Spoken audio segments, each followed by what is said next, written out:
Good morning students. प्यारे बच्चों, ये जो कविता है ये रॉबर्ट ली फ्रॉस्ट के द्वारा लिखी गई एक कविता है। वैसे तो रॉबर्ट ली फ्रॉस्ट ने बहुत सारी कविताएं लिखी हैं, जैसे मेंडिंग वॉल है, बिर्चेस है, stopping by woods on snowy evening है और बहुत सारी कविताएं लिखी हैं। लेकिन जो आज आपके सिलेबस में ये कविता है, डस्ट ऑफ स्नो, प्यारे बच्चों, ये एक बहुत ही प्रतीकात्मक, एक सिंबॉलिक पोएम है। कवि जो है वो बहुत उदास मूड में है, क्योंकि बाहर बहुत ज़्यादा हिम गिर रही है, बर्फ़ गिर रही है, उसका पूरा दिन बर्बाद हो गया है, वो काफ़ी उदास है, वो कहीं काम के लिए जा नहीं सकता।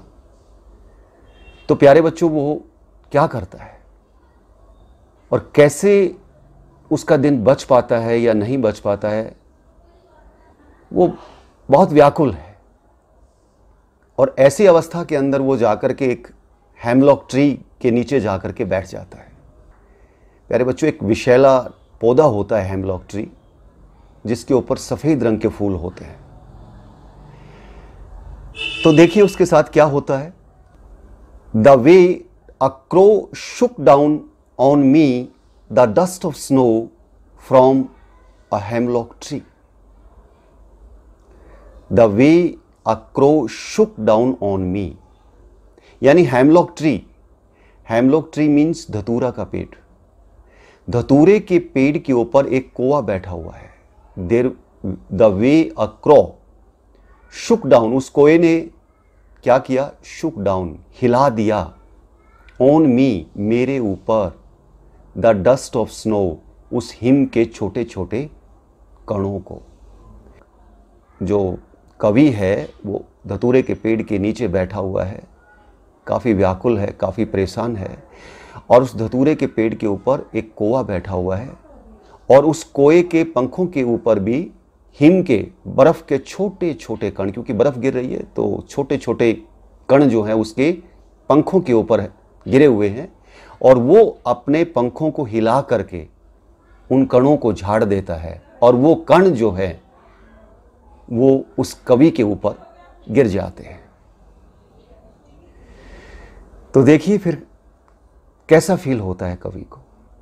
Has given my heart a change of mode, और जैसे ही वो कण उस कवि के ऊपर गिरते हैं, has given my heart a change of mode, तो उससे उस कवि के हृदय में परिवर्तन हो जाता है, यानी उस कवि का मूड बदल जाता है। जो वो व्याकुल मुद्रा में वहाँ बैठा हुआ था वो अब हैप्पी हो गया है, वो बिल्कुल खुश हो गया है।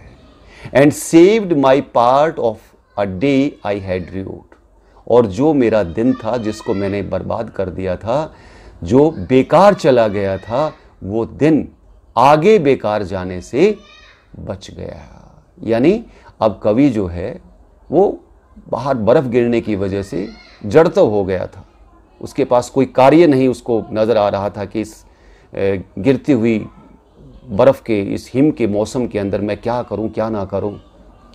वो काफ़ी बेचैन था, लेकिन उस कोए ने अपने ऊपर गिरे हुए हिम के कणों को झाड़ करके जब उस कवि के ऊपर उनको डाल दिया, तो कवि ने देखा, वहाँ से उस कवि को शिक्षा मिली कि ये कौवा जो है ये भी जड़तव नहीं है। अब इसने भी अपने ऊपर बर्फ़ के जो कण इसके ऊपर गिर गए थे उसको इसने झाड़ दिया है, तो क्यों ना मैं भी इस बर्फ़ की परवाह ना करूं, मैं इस हिम की परवाह ना करूं, और मुझे जो कार्य करना है, जो प्रतिदिन का जो मेरा काम है, वो मुझे अवश्य ही करना चाहिए। Thank you very much. Have a nice day.